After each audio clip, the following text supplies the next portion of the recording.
नमस्कार विद्यार्थियों, आप सभी लोगों का स्वागत है स्वास्थ्य कॉमर्स क्लासेस में। ओके, जैसे कि आप लोग जान रहे हैं कि 6 अगस्त को दीनदयाल उपाध्याय गोरखपुर यूनिवर्सिटी और इलाहाबाद यूनिवर्सिटी दोनों का एमकॉम का कंपटीशन एंट्रेंस एग्जाम है आपका 6 अगस्त को दीनदयाल उपाध्याय गोरखपुर यूनिवर्सिटी और इलाहाबाद यूनिवर्सिटी का। क्लियर? तो उसी से संबंधित देखिए, ये मेरे पास एक पेपर है 2017 का दीनदयाल उपाध्याय गोरखपुर यूनिवर्सिटीज का एंट्रेंस एग्जाम का। क्लियर?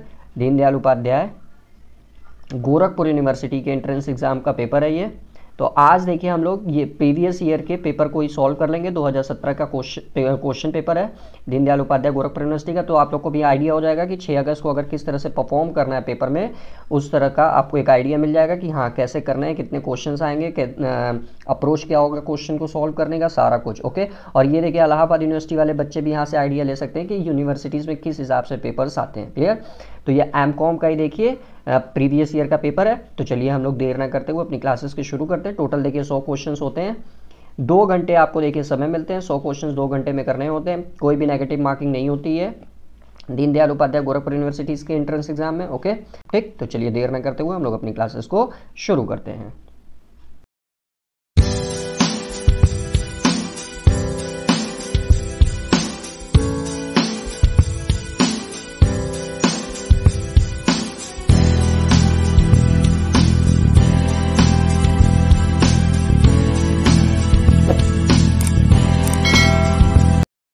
तो देखिए क्वेश्चन आपका बाइलिंगुअल है, हिंदी और इंग्लिश दोनों में है। तो जो हिंदी वाले बच्चे उनके लिए भी कोई दिक्कत नहीं आएगी। तो देखिए सबसे पहला क्वेश्चन क्या कह रहा है आपसे, the books for recording transactions are general, purchase book, sales book या ऑल ऑफ दीज। ठीक, तो लेन देनों के अभिलेखों की पुस्तक है।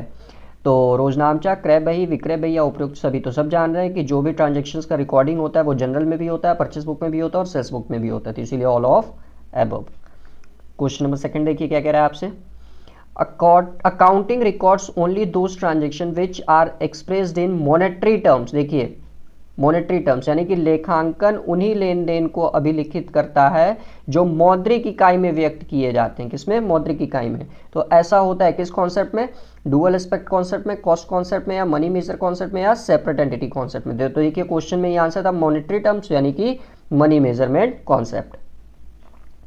क्वेश्चन नंबर 3 देखिए आपसे क्या कह रहा है, the principal book of accounting is, यानी कि अकाउंटिंग की प्रिंसिपल बुक कौन सी होती है, लेखांकन की मुख्य बुक यानी कि मुख्य पुस्तक कौन सी होती है, जनरल, लेजर, ट्रायल बैलेंस या नन ऑफ दीज। तो याद रखिएगा जो प्रिंसिपल बुक्स होती है अकाउंटिंग की वो आपकी लेजर होती है।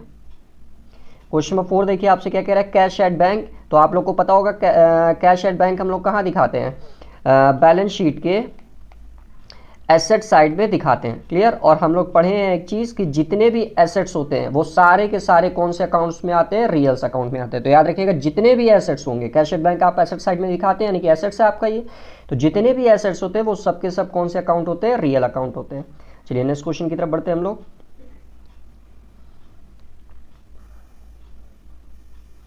क्वेश्चन नंबर 5 देखिए आपसे क्या कह रहा है, प्रीलिमिनरी एक्सपेंसेस जो आपका प्रारंभिक व्यय होता है वो क्या होता है, एक टेंजिबल एसेट्स होता है, एक इनटेंजिबल एसेट्स होता है, एक फिक्सटीशियस एसेट्स होता है या करंट एसेट्स होता है। तो देखिए प्रीलिमिनरी एक्सपेंसेस जो एक्सपेंसेस होता है वो एक फिक्सटीशियस एसेट्स होता है, काल्पनिक संपत्ति होती है। क्लियर? स्टॉक रिजर्व देखिए क्या होता है आपका, तो stock reserve is result of accrual concept पे बेस्ड होता है, रियलाइजेशन कॉन्सेप्ट पे बेस्ड होता है या नन ऑफ द अबव। तो देखिए जो आपका स्टॉक रिजर्व होता है ना वो एक्रूअल कॉन्सेप्ट पे बेस्ड होता है।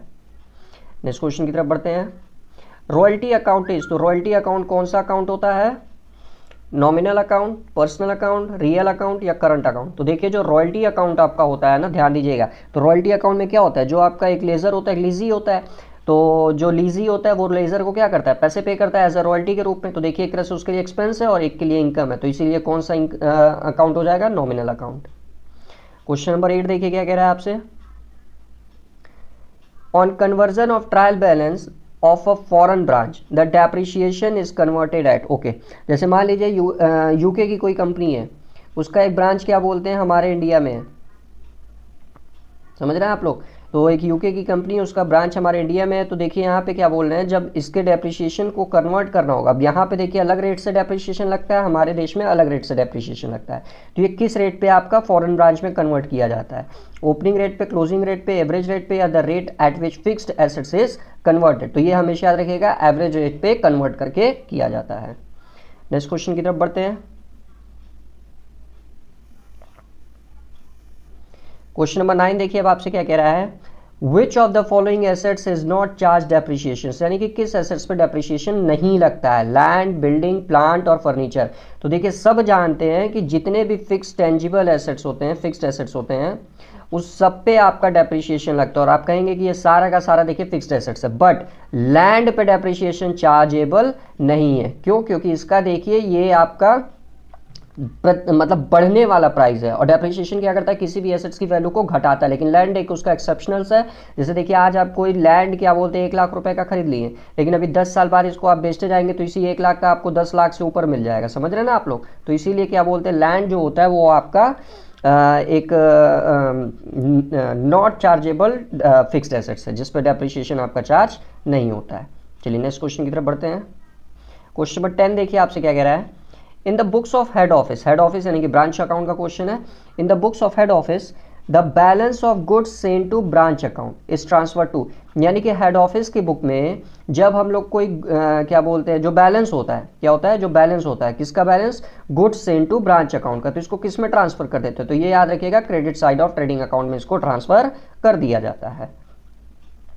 क्वेश्चन नंबर 11 देखिए आपसे क्या कह रहा है, excess of income over expenditure in income and expenditure account is known as. तो देखिए एनपीओ का क्वेश्चन है, नॉन प्रॉफिट ऑर्गेनाइजेशंस, क्योंकि income and expenditure account NPO में बनाए जाते हैं। तो यहाँ देखिए आपसे कह रहा है इनकम आपकी ज्यादा है, किससे, आपके एक्सपेंस से। तो याद रखिएगा जब भी आपकी इनकम ज्यादा होती है आपके एक्सपेंस से, तब सरप्लस का केस होता है, बट जब आपका एक्सपेंस ज्यादा होता है इनकम से, तब उस केस में आपका डेफिसिट होता है। क्या होता है, डेफिसिट होता है। तो याद रखिएगा जब आपकी इनकम ज़्यादा होगी आपके एक्सपेंस से तो सरप्लस, और जब एक्सपेंस ज़्यादा होगा इनकम से तब डेफिसिट, और ये एनपीओ में होता है। नेक्स्ट क्वेश्चन की तरफ बढ़ते हैं हम लोग। क्वेश्चन नंबर 12 देखिए अब आपसे क्या कह रहा है, शॉर्ट वर्किंग ऑक्योर्स व्हेन, यानी कि शॉर्ट वर्किंग कब होता है, तो सब जानते हैं शॉर्ट वर्किंग आपका जब आपकी रॉयल्टी कम होगी, क्या होगी, कम होगी, किससे, मिनिमम रेंट से, तब आपका शॉर्ट वर्किंग होगा। यानी कि R is less than M R, यानी कि royalty is less than minimum rent. Question number 13 देखिए अब आपसे क्या कह रहा है, average clause is applicable when, यानी कि जो आपका औसत वाक्य लागू होता है वो कब होता है, तो ये याद रखिएगा जब आपका जो स्टॉक है, स्टॉक की वैल्यू जो है, जैसे स्टॉक की वैल्यू मान लीजिए जैसे 1 लाख रुपए है आपके, ठीक, लेकिन आपने उसका इंश्योरेंस जो करा रखा है मतलब वो लेस वैल्यू पे करा रखा है, मतलब मान लीजिए या 70,000 पे या 60,000 पे ऐसे करा रखा है। यानी कि देखिए आपके स्टॉक की वैल्यू से जब हम लोग कम इंश्योरेंस कराते हैं, जितने रुपए की स्टॉक वैल्यू है हमारी उससे कम में इंश्योरेंस कराते हैं हम लोग, तो वो आपका क्या बोलते हैं, एवरेज क्लॉज में आता है। यानी कि देखिए there is a case of under insurance, जब हम लोग कम का इंश्योरेंस करा लेते हैं। नेक्स्ट क्वेश्चन की तरफ बढ़ते हैं। क्वेश्चन नंबर 14, तो 14 देखिए अब आपसे क्या कह रहा है, which of the following is true, कौन सा स्टेटमेंट करेक्ट है, statics is science, statics is an art, static is both science and arts and none of these. तो सब जानते हैं स्टैटिक्स क्या होता है, both science and arts. Method of investigation is, okay, अनुसंधान की रीति क्या होती है, सेंसस मेथड भी होता है, सैंपल मेथड भी होता है, that means both A and B. चलिए नेक्स्ट क्वेश्चन की तरफ बढ़ते हैं हम लोग।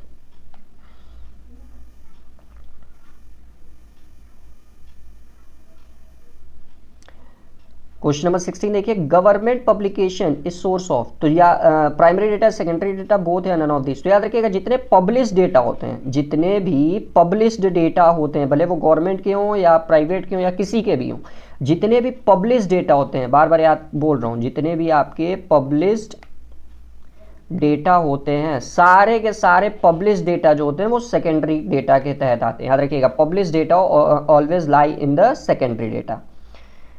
क्वेश्चन नंबर 17 देखिए आपसे क्या कह रहा है, average speed can be calculated by. तो याद रखिएगा जब भी एवरेज कैलकुलेट करने को बोलेगा किसी भी चीज में, एवरेज कैलकुलेट करने को बोलेगा यानी कि औसत, तो औसत में हमेशा याद रखिएगा हार्मोनिक मीन का प्रयोग होता है। जब भी किसी चीज़ में एवरेज कैलकुलेट करने को बोलेगा तो वहाँ पे आपका हार्मोनिक मीन यानी कि हरात्मक माध्य द्वारा उसको कैलकुलेट किया जाता है। क्वेश्चन नंबर 18 देखिए आपसे क्या कह रहा है, सेकेंड क्वार्टाइल इक्वल्स टू, जो सेकेंड क्वार्टाइल्स होता है वो किसके बराबर होता है, मीन, सेकेंड डेसाइल, मोड या मीडियन। तो जल्दी बताइए सेकेंड क्वार्टाइल किसके बराबर होता है। तो देखिए सेकेंड क्वार्टाइल जो होता है वो आपके मीडियन के बराबर होता है। 3 टाइप के क्वार्टाइल होते हैं। फर्स्ट क्वार्टाइल जिसकी वैल्यू देखिए आपकी क्या बोलते हैं 1/4 होती है। दूसरा आपका सेकंड क्वार्टाइल जिसकी वैल्यू देखिए 2/4 होती है, जिसको हम लोग 1/2 भी बोलते हैं, इसीलिए देखिए मीडियन बन जाता है। और तीसरा आपका थर्ड क्वार्टाइल जिसकी वैल्यू आपकी 3/4 होती है। ओके, ये 25% देखिए कंटेन करता है, ये आपका 75% कंटेन करता है, और सॉरी सेकेंड क्वार्टाइल आपका 50% कंटेन करता है और ये आपका 75% कंटेन करता है। क्लियर, चलिए आगे बढ़ते हैं। क्वेश्चन नंबर 16 देखिए अब आपसे क्या कह रहा है, रेसिप्रोकल ऑफ 0.062। तो रेसिप्रोकल का मतलब होता है अपॉन, सिंपल सी चीज़ याद रखिएगा, रेसिप्रोकल का मतलब होता है अपॉन, यानी कि जो भी वैल्यू आपको देगा उसको 1 के अपॉन कर देंगे। तो 1/0.062, इसको अब हम लोग को सॉल्व कर रहे हैं। तो इसको देखिए आप सॉल्व करेंगे तो आपकी वैल्यू आएगी अप्रॉक्स 16.129 करके, तो इसको राउंड ऑफ करेंगे तो 16.13। आगे बढ़ते हैं हम लोग, आगे देखिए क्या कह रहा है आपसे। Question number 20, which of the following is true, कौन सा ट्रू है। Mode is equal to 3 median minus 2 mean, mode is equal to median plus mean, mode is equal to 2 median minus 3 mean, या mode is equal to 2 median, mode is equal to median minus mean. तो देखिए एक formula होता है हमारा, आप लोग पढ़े होंगे स्टैटिक्स में, z is equal to 3 median minus 2 mean, वही फॉर्मूला ये यहाँ पे लिखा हुआ है, यानी कि 3 median minus 2 mean. Question number 21 अब देखिए आपसे क्या कह रहा है, difference of upper and lower limit of class is called. जैसे आप देखते होंगे कुछ भी हमारा जब क्लास इंटरवल में सीरीज देता है, जैसे 0 to 10, 10 to 20, इसी को देखिए हम लोग क्या बोलते हैं, ये आपका लोअर लिमिट होता है और ये आपका क्या होता है, अपर लिमिट होता है। ठीक, तो इनका जो डिफरेंस होता है, जैसे मान लीजिए डिफरेंस 20 में से जब 10 घटाएंगे तो आपकी वैल्यू कितनी आएगी, 10। ठीक, ये लोअर अपर लिमिट में से जब हम लोग लोअर लिमिट सब्ट्रैक्ट करते हैं, ठीक, तो वो वैल्यू देखिए आपकी आ गई 10। तो इसी 10 को क्या कहा जाता है, मिड वैल्यू कहा जाता है, क्लास लिमिट्स कहा जाता है, क्लास फ्रीक्वेंसी कहा जाता है, या मैग्नीट्यूड ऑफ क्लास इंटरवल कहा जाता है। तो याद रखिएगा जब अपर लिमिट में से लोअर लिमिट सब्ट्रैक्ट करेंगे और जो रिजल्टेंट आपको मिलेगा वो आपका मैग्नीट्यूड ऑफ क्लास इंटरवल कहा जाता है। और जैसे इसमें हम लोग 2 का भाग लगा देंगे, क्या लगा देंगे, भाग, तब आपकी वैल्यू देखिए आ गई 5। तो ये वैल्यू जो होती है वो याद रखिएगा मिड वैल्यू कहलाती है। जब भी हम लोग मैग्नीट्यूड ऑफ क्लास इंटरवल में 2 का भाग लगा देंगे तो ये आपका मिड वैल्यू बन जाएगा। क्लियर, चलिए आगे बढ़ते हैं। क्वेश्चन नंबर 22 देखिए अब आपसे क्या कह रहा है, from the following data find out the value of median. यानी कि ये देखिए डेटा दे रखा है, इससे हमको मीडियन फाइंड करना है। तो देखिए ये इंडिविजुअल सीरीज है, ये आपकी इंडिविजुअल सीरीज है, व्यक्तिगत श्रेणी है। तो व्यक्तिगत श्रेणी में देखिए मीडियन कैसे फाइंड करते हैं, सबसे पहले जो डेटा देगा उस डेटा को हम लोग असेंडिंग या डिसेंडिंग ऑर्डर में अरेंज कर लेते हैं। डेटा को असेंडिंग और डिसेंडिंग ऑर्डर में अरेंज कर लिया जाएगा। तो चलिए इसको असेंडिंग ऑर्डर में अरेंज करते हैं हम लोग। तो सबसे पहले 57, 68, फिर 71, 76, फिर 86, फिर आपका 94, फिर 98, फिर आपका 109 और फिर आपका 116। ये देखिए हमारा असेंडिंग ऑर्डर में अरेंज हो गया। अब सारे नंबर्स को काउंट करते हैं। तो देखिए 1 2 3 4 5 6 7 8 9, टोटल कितने हैं, यानी कि n बराबर देखिए आपका जो नंबर दिया है वो दिया है टोटल 9। तो 9 देखिए क्या आपका ऑड है। तो जब ऑड होता है आपका तो फॉर्मूला क्या लगाते हैं हम लोग, m इज इक्वल टू, जब ऑड होता है तब n+1/2 टर्म, या ऑब्जर्वेशन। ओके, तो यानी कि देखिए n की वैल्यू 9, 9 + 1 10, 10 में 2 का भाग देंगे यानी कि 5th टर्म। तो अब काउंट कर लीजिए, जो 5th टर्म होगा वही आपका आंसर होगा, यानी कि 1 2 3 4 5, यानी कि 86 will be your answer. Clear, चलिए आगे बढ़ते हैं हम लोग।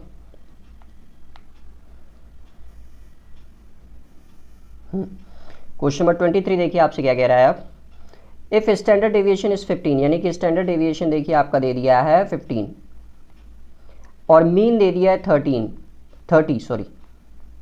तो आपसे पूछ क्या रहा है, कोफिशिएंट ऑफ वेरिएंस। तो देखिए इसका फॉर्मूला होता है CV is equal to coefficient of variance is equal to standard deviation into 100 upon mean. Clear, तो ये देखिए 15 × 100 अपॉन 30, 15 कम 15, 15 दूना 30, 2 से इसको काटेंगे 50, यानी कि कितना आंसर आ गया आपका 50%। क्लियर। चलिए आगे बढ़ते हैं। क्वेश्चन नंबर 24 देखिए आपसे क्या कह रहा है। If one regression coefficient is negative, यानी कि एक रिग्रेशन कोफिशिएंट आपका क्या है, नेगेटिव है। एक रिग्रेशन कोफिशिएंट आपका क्या है, नेगेटिव है।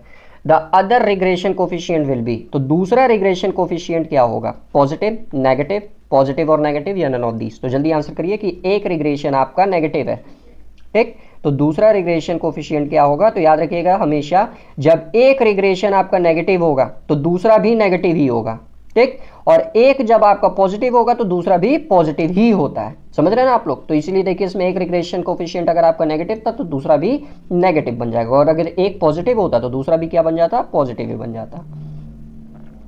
क्वेश्चन नंबर 25 देखिए, विच of the following is not, तो कल ही देखिए मैंने बताया था जहां नॉट पूछो उसको सर्कल कर लिया करिए, क्वेश्चन करने में आसानी होती है, आंसर करने में आसानी होती है। तो विच of the following is not the method of interpolation का मेथड इसमें से कौन सा नहीं है, अंतर्गणन की विधि का मेथड कौन सा नहीं है। लैग्रेंज है, बाइनोमियल एक्सपेंशन मेथड है, Newton method of advancing difference ये भी है, बाउलिस मेथड ये देखिए नहीं है, तो यही इसका आंसर बन जाएगा। बाउलिस मेथड इंटरपोलेशंस में यूज नहीं किया जाता है। चलिए आगे बढ़ते हैं।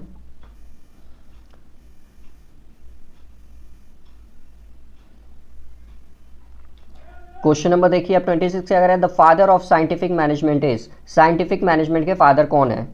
तो ये सारे के सारे क्वेश्चंस देखिए ना, मैं ऑलरेडी आप लोगों को सब पढ़ाया हूँ, बहुत अच्छे से पढ़ाई हूँ एमसीक्यू के माध्यम से। अगर जो बच्चे वो पुरानी वीडियोस को अच्छे से वॉच किए होंगे वो देखिए इन सारे क्वेश्चंस का आंसर एकदम बेफिक्र कर रहे होंगे, क्योंकि उनकी जो प्रिपरेशन है वो बहुत ही अच्छी हो चुकी है। क्लियर। तो इसीलिए सारी की सारी पुरानी वीडियोस जरूर देखिए, उनका लिंक आपको यहाँ पे आई बटन पे मिल जाएगा। तो फिलहाल यहाँ बताइए साइंटिफिक मैनेजमेंट के फादर कौन है। तो Henry Fayol, Elton Mayo, F W. Taylor या साइमन। तो साइंटिफिक मैनेजमेंट के देखिए जो फादर होते हैं उनको एफ.डब्ल्यू. टायलर कहा जाता है। 27 देखिए अब आपसे क्या कह रहा है, principle of administration enunciated by Henry Fayol's are. तो देखिए हेनरी फ्योल्स द्वारा टोटल जो प्रशासन के सिद्धांत दिए गए हैं वो 14 दिए गए हैं, याद रखिएगा। X and Y theory, motivation की थ्योरी आपको पता होगा, X and Y theory has been popularised by, X and Y theory of motivation है, तो ये किसके द्वारा आपकी दी गई है, मैस्लो, आउची, हैजलबर्ग या मैकग्रेगर। तो याद रखिएगा X and Y theory of motivation was given by McGregor. Question number 29 देखिए क्या कह रहा है आपसे, डिपार्टमेंटेशन इज सुटेबल फॉर, ये तो बहुत इजी क्वेश्चन है, कल ही देखिए, कल के ही क्लास में इसको कराया था मैंने। Departmentation is suitable for small industries, large industries, cottage industries, all type of industries. तो याद रखिएगा डिपार्टमेंटेशन हमेशा बड़ी इंडस्ट्रीज में यूज होता है, यानी कि लार्ज इंडस्ट्रीज में इसका होगा। जैसे मान लीजिए बड़ी इंडस्ट्री है, अब उसमें अलग अलग डिपार्टमेंट होंगे, देखिए सेल्स का डिपार्टमेंट अलग होगा, फाइनेंस का डिपार्टमेंट अलग होगा, एडमिनिस्ट्रेटिव डिपार्टमेंट अलग होगा, और क्या बोलते हैं मार्केटिंग डिपार्टमेंट आपका अलग होगा। समझ रहे हैं ना, ऐसे अलग अलग करके बड़े एक उद्योग में डिपार्टमेंट वाइज कैटेगराइज कर दिया जाता है। चलिए आगे पढ़ते हैं। हाँ, क्वेश्चन नंबर 30 देखिए अब आपसे क्या कह रहा है, कम्युनिकेशन इज, कम्युनिकेशन क्या होता है, continuous process, discontinuous process, individual process या ग्रुप प्रोसेस। तो कम्युनिकेशन सब जानते हैं, निरंतर चलने वाली प्रक्रिया, that's why continuous process. Question number 31 देखिए आपसे क्या कह रहा है, which is not the principle of effective communication. इसमें से कौन सा इफेक्टिव कम्युनिकेशन का प्रिंसिपल नहीं है, प्रभावशाली संप्रेषण का सिद्धांत कौन सा नहीं है, वो आपको बताना है। तो principles of clarity, principles of completeness, principle of connectedness और principle of good mutual relationship. ठीक, तो इसमें देखिए जो आपका प्रिंसिपल ऑफ इफेक्टिव कम्युनिकेशंस नहीं है वो आपका यही है, principle of good mutual relationship. Question number 32 देखिए अब आपसे क्या कह रहा है, body language problems are related to, जो बॉडी लैंग्वेज प्रॉब्लम होती है वो किससे संबंधित होती है, यानी कि जो हाव भाव की भाषा की समस्या संबंधित किससे होती है, फिजिकल बैरियर से, इमोशनल बैरियर, कल्चरल बैरियर या पर्सनल बैरियर। जल्दी आंसर करिए, इसका जो बॉडी लैंग्वेज होता है वो किस टाइप का बैरियर होता है। तो बॉडी लैंग्वेज प्रॉब्लम देखिए जो होता है आपका वो पर्सनल बैरियर्स होता है, ठीक, संप्रेषण की व्यक्तिगत अवरोध। चलिए आगे पढ़ते हैं।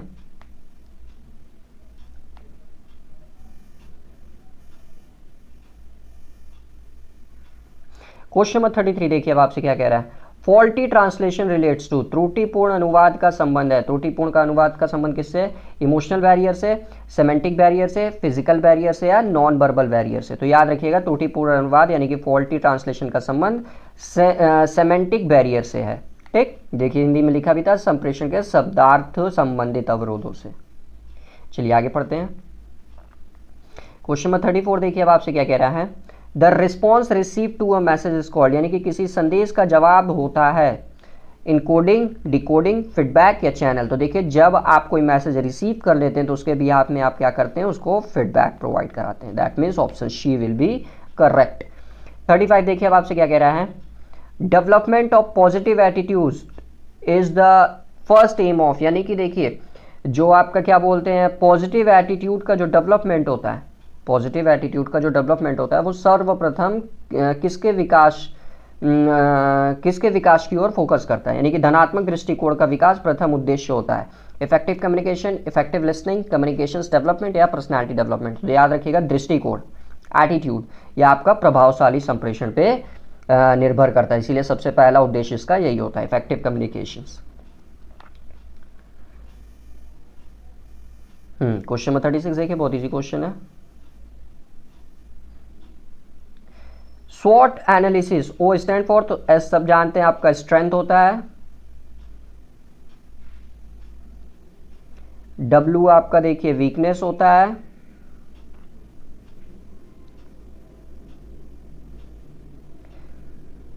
ओ आपकी अपॉर्चुनिटीज होती है,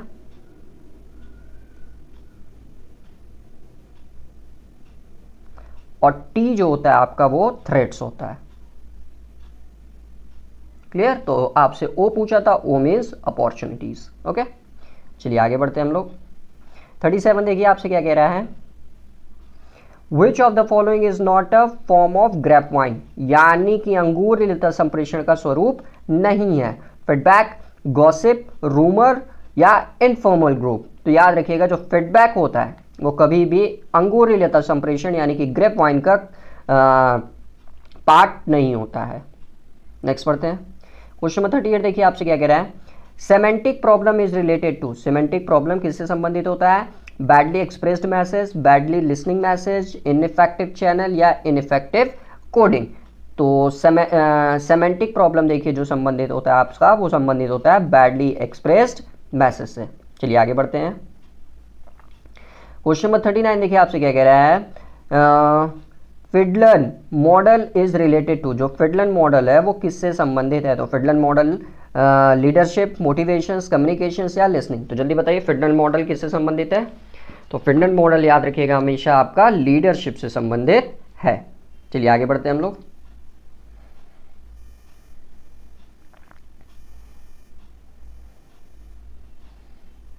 क्वेश्चन नंबर 40 देखिए। Definition of economics was given bye Robins, यानी कि रॉबिन्स द्वारा जो इकोनॉमिक की अर्थशास्त्र की परिभाषा दी गई है वो क्या ओरिएंटेड है? Wealth oriented, growth oriented, scarcity oriented या वेलफेयर ओरिएंटेड। तो याद रखिएगा रॉबिन्स द्वारा इकोनॉमिक की जो परिभाषा दी गई है वो आपका क्या बोलते हैं स्कैरिसिटी ओरिएंटेड है। 41 देखिए अब आपसे क्या कह रहा है।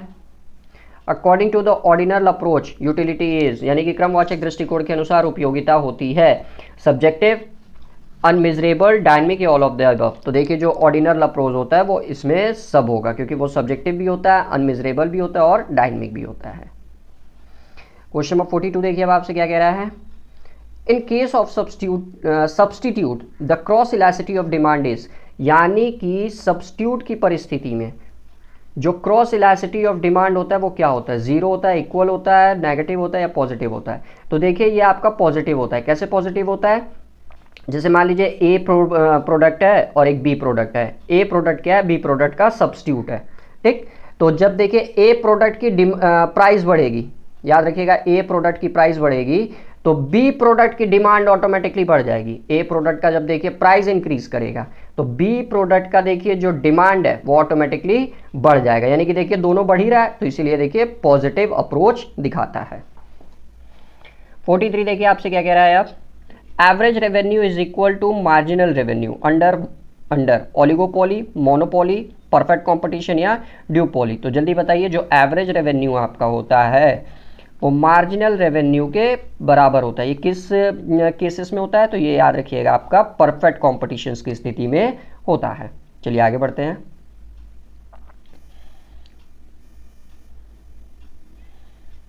क्वेश्चन नंबर 44 देखिए अब आपसे क्या कह रहा है, which of the following is an example of internal economic. ठीक, यानी कि निम्नलिखित में से कौन आंतरिक बचतों का उदाहरण है।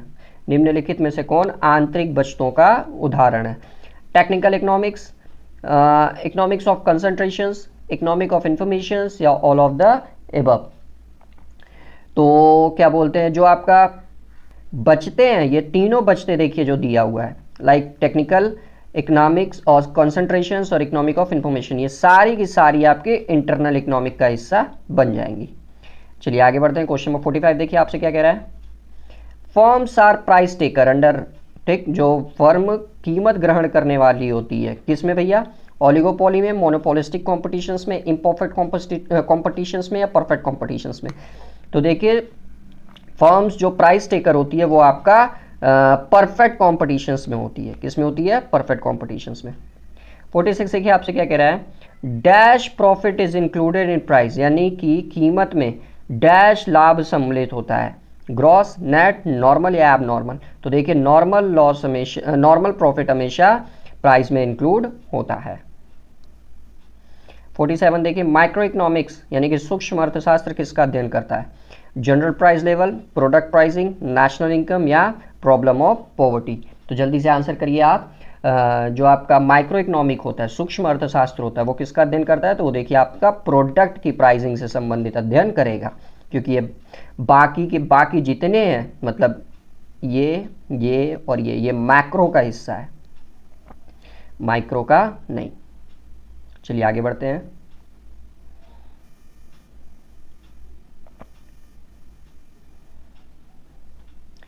Which of the following is a feature of monopolistic competitions, यानी कि निम्नलिखित में से एकाधिकार प्रतियोगिता का लक्षण है, access capacity, homogeneous product, absence of selling cost, या नन ऑफ दीज। तो जल्दी से आंसर करके बताइए कि क्या बोलते हैं मोनोपोलिस्टिक कॉम्पिटिशन्स का इसमें कौन सा फीचर्स है। तो याद रखिएगा मोनोपोलिस्टिक कॉम्पिटिशन्स का जो इसमें फीचर होगा वो बनेगा आपका एक्सेस कैपेसिटी।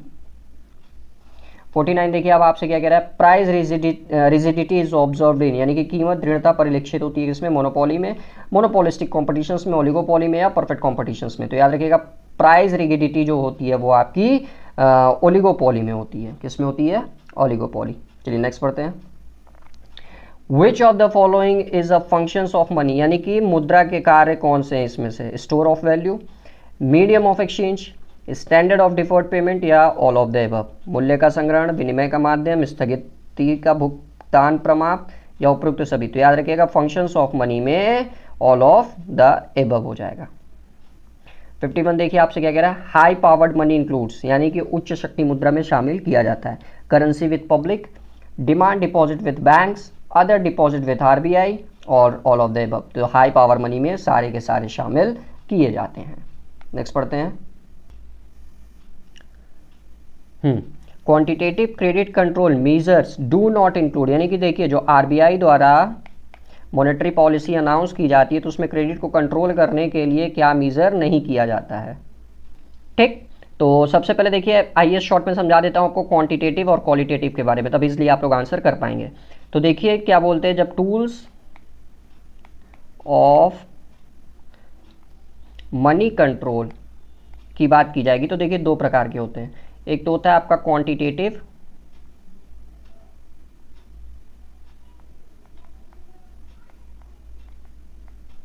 और एक होता है आपका qualitative.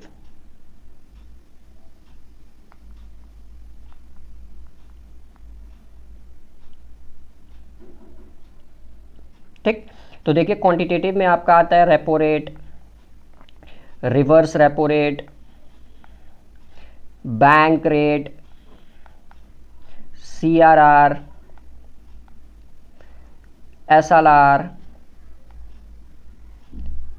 Open market operation, MSF, marginal safety control, marginal safety facility, ये सब के सब देखिए आपके क्वांटिटेटिव टूल्स में आएंगे। लेकिन जब क्वालिटेटिव की हम लोग बात करेंगे तो इसमें देखिए सबसे पहला आएगा rationing,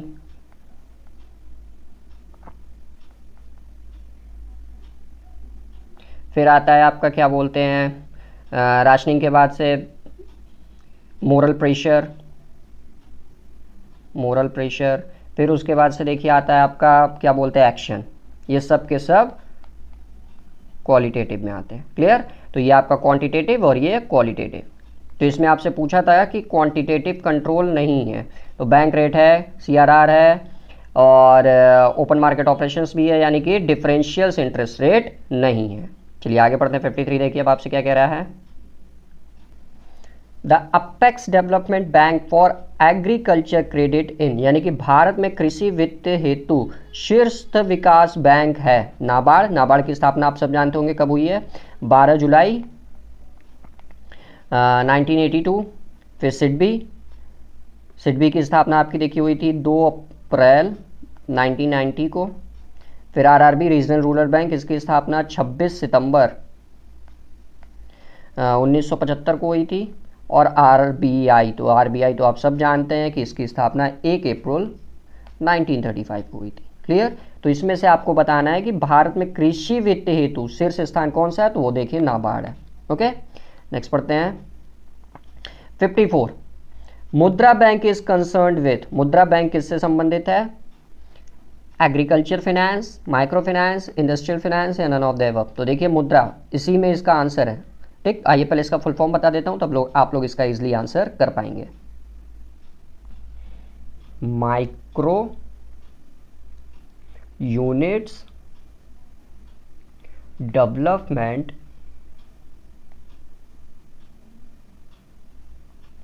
and refinance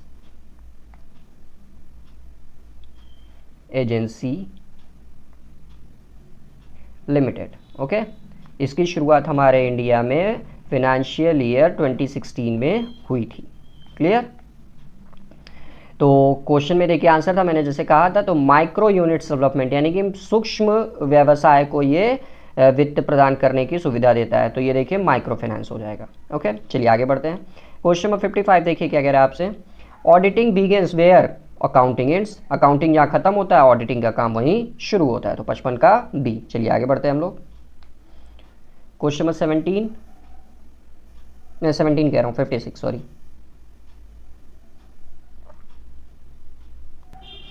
audit of public company is voluntary, compulsory, optional या नन ऑफ दीज। जल्दी आंसर करिए। पब्लिक कंपनी का जो ऑडिटिंग होता है वो क्या होता है, वॉलेंटरी होता है, कंपल्सरी होता है या ऑप्शनल होता है या नन ऑफ दीज। तो पब्लिक कंपनी का देखिए जो ऑडिट होता है वो आपका कंपल्सरी होता है। क्लियर? चलिए आगे बढ़ते हैं। क्वेश्चन नंबर 57 देखिए अब आपसे क्या कह रहा है। Report in which qualifications are expressed, यानी कि ऐसी रिपोर्ट्स जिसमें आपके क्वालिफिकेशंस एक्सप्रेस्ड होते हैं वो कौन सी रिपोर्ट कहलाती है, clean report, qualified report, modified report या नन ऑफ द अबव। तो देखिए क्वेश्चन में आंसर था क्वालिफाइड रिपोर्ट की बात हो रही है, यानी कि ये क्या हो जाएगा, क्वालिफाइड रिपोर्ट। चलिए आगे बढ़ते हैं। क्वेश्चन नंबर 58 देखिए अब आपसे क्या कह रहा है। A cooperative auditor is appointed by, यानी कि एक कोऑपरेटिव ऑडिटर किसके द्वारा अपॉइंट होता है, कंपनीज एक्ट के द्वारा, पार्टनरशिप डीड के द्वारा, म्यूचुअल डायलॉग के द्वारा या कोऑपरेटिव रजिस्ट्रार द्वारा। तो इसका भी देखिए क्वेश्चन में ही आंसर है कि जो एक कोऑपरेटिव ऑडिटर होता है वो आपका कोऑपरेटिव रजिस्ट्रार द्वारा अपॉइंट होता है। क्वेश्चन नंबर 59 देखिए क्या कह रहा है आपसे। Not to give correct information to the share holder regarding the balance sheet, यानी कि चिट्ठे की सही सूचना अंशधारियों को नहीं देना है, civil liability, criminal liability, other liability. तो देखिए चिट्ठे से संबंधित सही सूचना जो शेयर होल्डर्स को नहीं देना होता है वो आपकी एक सिविल लाइबिलिटी होती है। चलिए नेक्स्ट क्वेश्चन की तरफ बढ़ते हैं हम लोग। क्वेश्चन नंबर 60 देखिए अब आपसे क्या कह रहा है। इन्वेस्टिगेशन इज कंडक्टेड, यानी कि अनुसंधान किया जाता है, for specific purpose, general purpose, both of the above या नन ऑफ द अबव। तो देखिए जो इन्वेस्टिगेशंस होता है, अनुसंधान होता है, वो हमेशा किसी विशेष उद्देश्य के लिए किया जाता है, यानी कि for a specific purpose. Next देखिए मैनेजमेंट ऑडिट इज, यानी कि प्रबंधकीय लेखा अंकेक्षण जो होता है वो क्या होता है, स्टैट्यूटरी होता है, वैधानिक, कंपलसरी अनिवार्य, ऑप्शनल वैकल्पिक या नन ऑफ द अबव। तो देखिए जो मैनेजमेंट ऑडिट होता है, प्रबंध अंकेक्षण होता है, वो हमेशा याद रखिएगा ऑप्शनल होता है। ठीक। क्वेश्चन नंबर 62 देखिए अब आपसे क्या पूछा था। The sum total of direct material, direct labour and direct expenses is termed as total cost, cost of production, prime cost या वर्क कॉस्ट। तो याद रखिएगा जितने डायरेक्ट चीजें होती हैं जैसे कि direct material, direct labour, direct expenses, इन सारे डायरेक्ट मटेरियल और लेबर और एक्सपेंसेस को जो सम होता है, टोटल होता है, वो आपका प्राइम कॉस्ट होता है। क्लियर? आगे बढ़ते हैं। ABC analysis relates to wages payment, material management, contract price या ऑडिटिंग। तो एबीसी एनालिसिस देखिए जो होता है वो आपका मटेरियल मैनेजमेंट से संबंधित होता है। चलिए आगे बढ़ते हैं।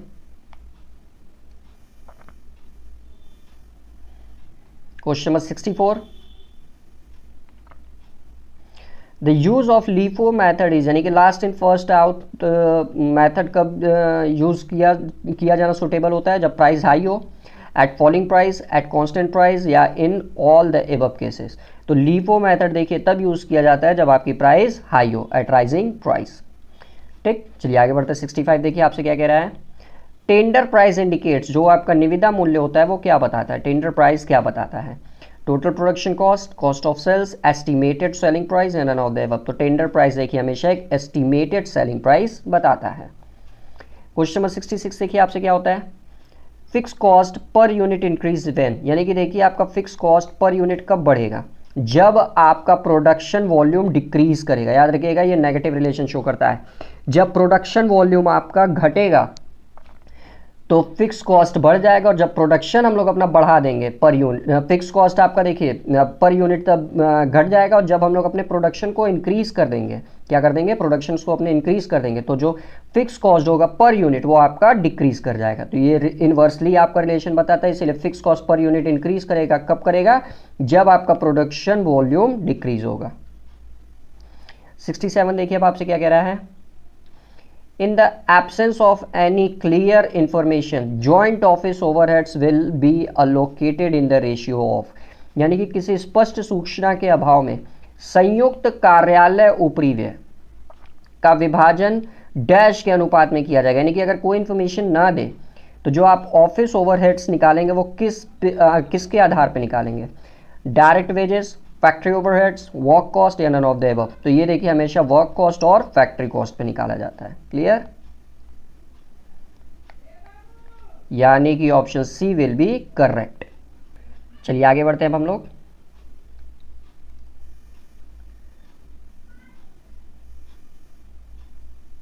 क्वेश्चन नंबर 68 देखिए अब क्या कह रहा है आपसे। विच of the following item is not included in the cost account, यानी कि निम्नलिखित में से कौन सा मद लागत लेखों में सम्मिलित नहीं किया जाता है, यानी कि वो कॉस्ट अकाउंट में इंक्लूड नहीं किया जा सकता है। Interest received on bank deposit, dividend paid on share holders, share capital of debenture interest और ऑल ऑफ द अबव। तो देखिए कॉस्ट अकाउंट में सारी की सारी चीज़ें शामिल नहीं की जाती हैं, सब का सब फाइनेंशियल अकाउंटिंग का हिस्सा है। क्वेश्चन नंबर 69 देखिए आपसे क्या कह रहा है। If cash received on any contract account amounted to 1,50,000, okay, यानी कि देखिए कैश रिसीव्ड आपका दे दिया है 1,50,000 रुपए।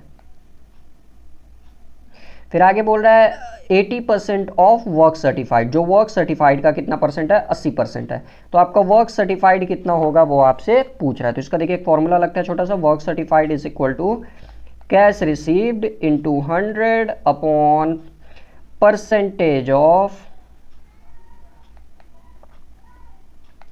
Cash received. ये एक छोटा सा फॉर्मूला लगता है।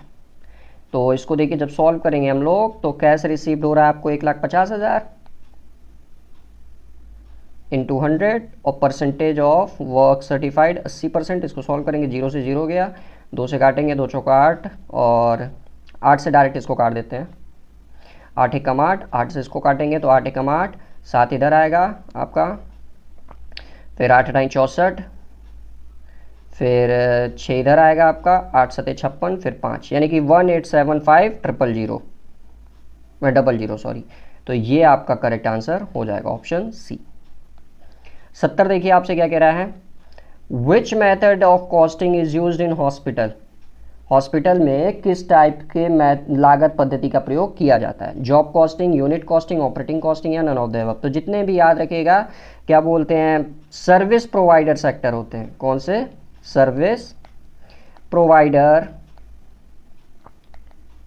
सेक्टर होते हैं, ठीक।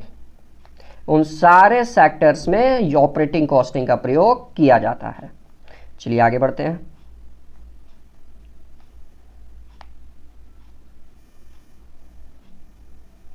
क्वेश्चन नंबर 71 ध्यान दीजिए, अब आपसे क्या कह रहा है। Under the income tax act depreciation is charge on, यानी कि इनकम टैक्स में डेप्रिसिएशन किस पे चार्ज किया जाता है, बुक वैल्यू पे, मार्केट वैल्यू पे, कॉस्ट प्राइस पे या रिटर्न डाउन वैल्यू पे। तो याद रखिएगा इनकम टैक्स में जो डेप्रिसिएशन होता है वो हमेशा WDV पे चार्ज किया जाता है, रिटर्न डाउन वैल्यू पे। क्वेश्चन नंबर 57 देखिए, sum of various head of income called, यानी कि देखिए इनकम टैक्स में कुल 5 हेड्स होती हैं, तो उन पांचों हेड्स का देखिए जब सम कर लेते हैं, टोटल कर लेते हैं, तो उसको क्या कहा जाता है, तो उसको ग्रॉस टोटल इनकम कहा जाता है। और जैसे इसमें से देखिए हम लोग जो हमारी वो डिडक्शन होती है 80C से 80U तक, उसको सब्ट्रैक्ट कर देते हैं, ठीक, उसको क्या कर देते हैं, सब्ट्रैक्ट कर देते हैं, तब आपका टोटल इनकम निकल जाता है। चलिए 57 देखिए आपसे क्या कह रहा है। The period of assessment year is, assessment year का टाइम क्या होता है, तो हमारे इंडियन सब जानते थे, जो असेसमेंट ईयर का टाइम होता है वो 1 अप्रैल से 31 मार्च तक का होता है। क्लियर, यानी कि option C will be correct. 74 देखिए आपसे क्या कह रहा है। Salary payable to by the government of India, Bharat सरकार द्वारा सैलरी पे की जा रही है, टू एक भारतीय नागरिक को, एक an Indian citizen, for service render outside India, यानी कि मान ली जैसे कि सवाल क्या कह रहा है कि आपसे एक व्यक्ति है जो भारत के बाहर नौकरी कर रहा है, कहाँ नौकरी कर रहा है, भारत के बाहर, लेकिन उसकी जो सैलरी है उसको क्या बोलते हैं, भारत सरकार द्वारा पेमेंट की जा रही है, भारत सरकार द्वारा पेमेंट की जा रही है। तो किस के मतलब कहाँ पे ये टैक्सेबल होगा, भारत में ये टैक्सेबल होगा, मतलब is taxable in India, is not taxable in India, is includable in the total income for rate purpose only, या नन ऑफ द अबव। तो याद रखिएगा जब कोई व्यक्ति भारत के बाहर नौकरी करेगा, लेकिन अगर उसको तनख्वाह जो है, उसकी सैलरी जो है वो भारत सरकार पे करेगी, तो वो भारत में टैक्सेबल होता है, तो इसीलिए is taxable in India. Next पढ़ते हैं।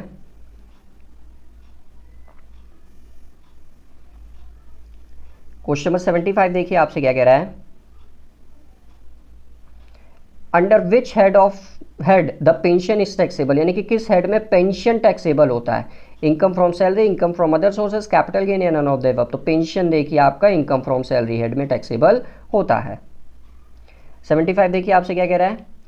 Loss from speculations business can be set of from, यानी कि क्या बोलते हैं, सट्टे के व्यापार से अगर कोई हानि होती है तो उसको जो उसका लॉस है वो कब तक सेट ऑफ किया जा सकता है, मतलब किस में से सेट ऑफ किया जा सकता है, sorry, income from any head, किसी भी हेड से सेट ऑफ किया जा सकता है, इनकम फ्रॉम स्पेक्यूलेटिव बिजनेस या income from non speculative business या नॉट फ्रॉम एनी बिजनेस। तो याद रखिएगा जो सट्टे से संबंधित हानि होती है उसको हमेशा सट्टे से संबंधित इनकम से ही राइट ऑफ किया जा सकता है, यानी कि option B will be correct.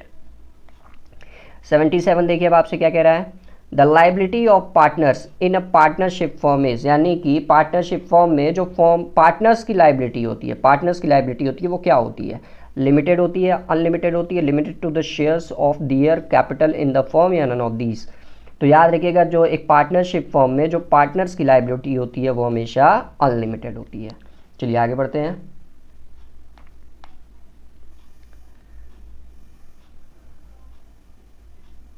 Question number 78 देखिए अब आपसे क्या कह रहे हैं। अ ड्रॉवर्स बैंक में डिसऑनर चेक व्हेन, यानी कि एक आहर्ता बैंक चेक को अनादृत कर सकता है तब, यानी कि बैंक कब एक चेक को डिसऑनर कर सकता है। The customer has no sufficient funds in his bank account, cheque is legally doubtful, cheque is post dated. तो इन सारी परिस्थितियों में देखिए बैंक क्या कर सकता है, आपके चेक को डिसऑनर कर सकता है। 79 देखिए क्या कह रहा है आपसे। Contract is void in case of, यानी कि अनुबंध व्यर्थ होता है आपका किस परिस्थिति में, मिस्टेक, फ्रॉड, अंडर इन्फ्लुएंस या मिस रिप्रेजेंटेशन। तो देखिए वॉइड जो हो जाएगा आपका कॉन्ट्रैक्ट वो मिस्टेक की परिस्थिति में हो जाएगा, ठीक, क्योंकि इन तीनों परिस्थितियों में वॉइडेबल होता है।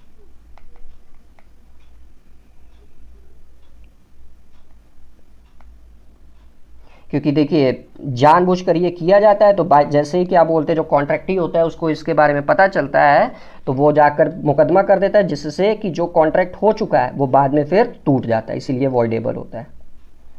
क्वेश्चन नंबर 80 देखिए आपसे क्या कह रहा है, an agency can be set up by, एक एजेंसी किसके द्वारा सेटअप की जा सकती है, एक्सप्रेस्ड एग्रीमेंट, एम्प्लाइड एग्रीमेंट, रेटिफिकेशंस या all of the above.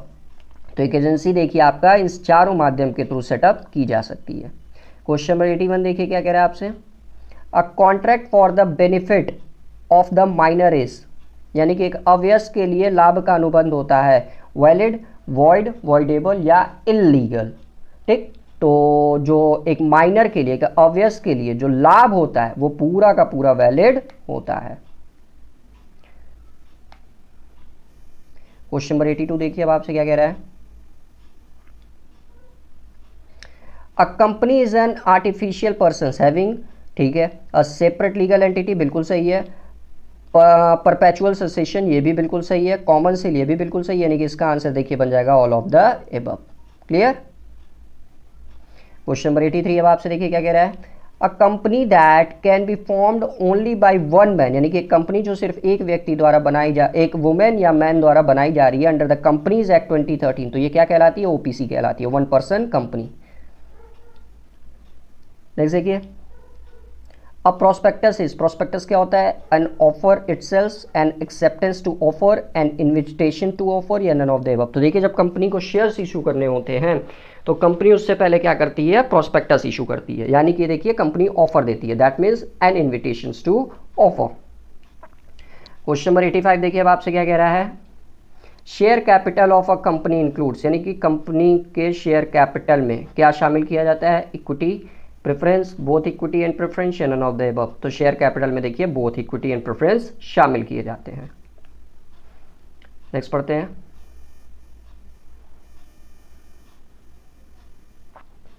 Question number 86 देखिए अब, अ कंपनी दैट में controls the composition of another's companies board of director is called, यानी कि जब एक कंपनी दूसरे कंपनी के बोर्ड ऑफ डायरेक्टर्स पे कंट्रोल करती है तो वो कंपनी कौन सी कंपनी होती है।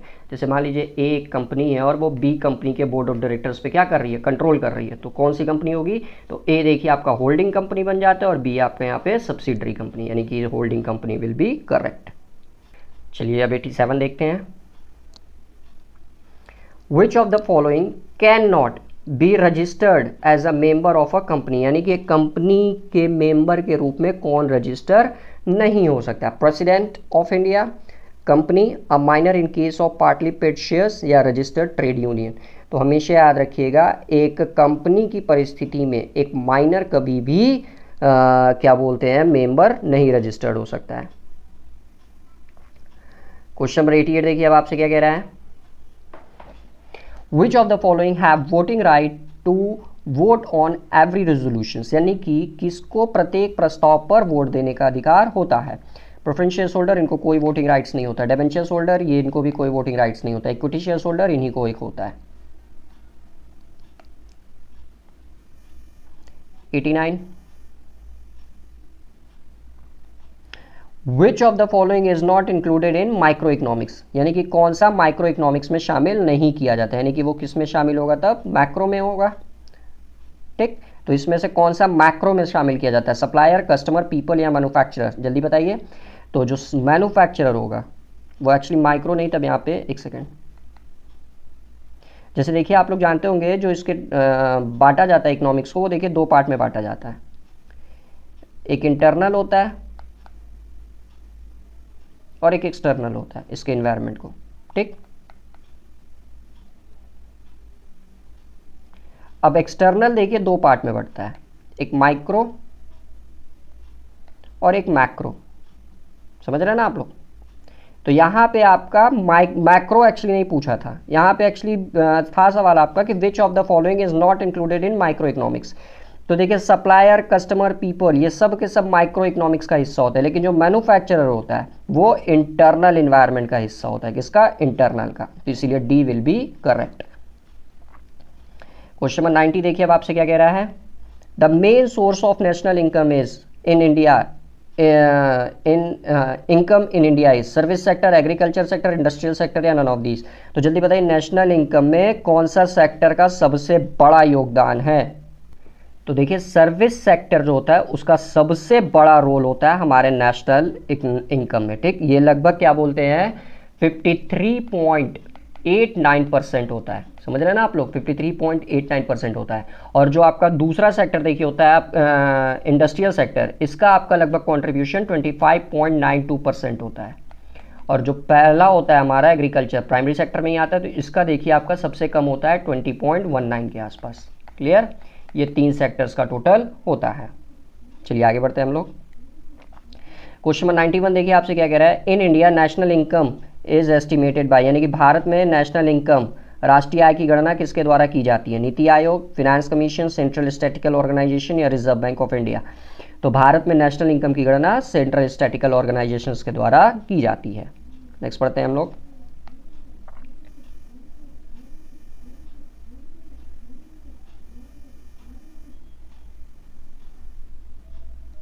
क्वेश्चन नंबर 92 देखिए आप, when was foreign exchange management act 1999 enacted, यानी कि कब आपका फॉरेन एक्सचेंज मैनेजमेंट यानी कि फेमा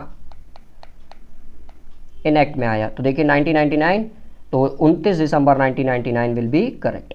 क्वेश्चन नंबर 93 देखिए, the central government scheme Amrut is concern with, यानी कि भारत सरकार द्वारा जो अमरूत स्कीम चलाई गई है वो किससे संबंधित है?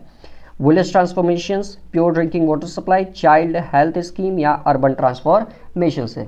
तो जो देखिए आपका अमरूत स्कीम चलाई गई है वो अर्बन ट्रांसफॉर्मेशन से है। Watal committee report 2016 is associated with, यानी कि वत्तल कमेटी की रिपोर्ट किससे संबंधित है? यूबीआई से, डिजिटलाइजेशन से, जीएसटी इम्प्लीमेंटेशन से या उदय स्कीम से? तो याद रखिएगा वत्तल कमेटी की रिपोर्ट डिजिटलाइजेशन से संबंधित है। 95, the black money and imposition of tax act was passed in, Modi ji के सरकार आने के बाद ये हुआ था। तो ये कब पास्ड हुआ था आपका? ये हुआ था आपका 2015 में। ओके, चलिए आगे बढ़ते हैं। हाँ, क्वेश्चन नंबर 96 देखिए आपसे, labour force comes from the population in the age group of, यानी कि जनसंख्या में श्रम शक्ति आती है किस आयु से किस आयु तक? 15 से 59 वर्ष की आयु तक। नेक्स्ट देखिए, small industrial development organisation SIDO की स्थापना कब हुई थी? 1954, 1960, 1983 या 2006? तो सीडो की स्थापना देखिए जो हुई थी वो आपकी हुई थी 1954 में। फिश कल्चर में भी क्लासिफाइड एज, फिश कल्चर को किस में क्लासिफाई किया जा सकता है? Extractive industry, genetic industry, generic industry sorry, manufacturing industry या और कंस्ट्रक्शन इंडस्ट्री? तो बताइए जो आपका फिश इंडस्ट्रीज कल्चर होता है उसको किस में क्लासिफाई किया जा सकता है? तो जेनरिक इंडस्ट्री में क्लासिफाई किया जा सकता है।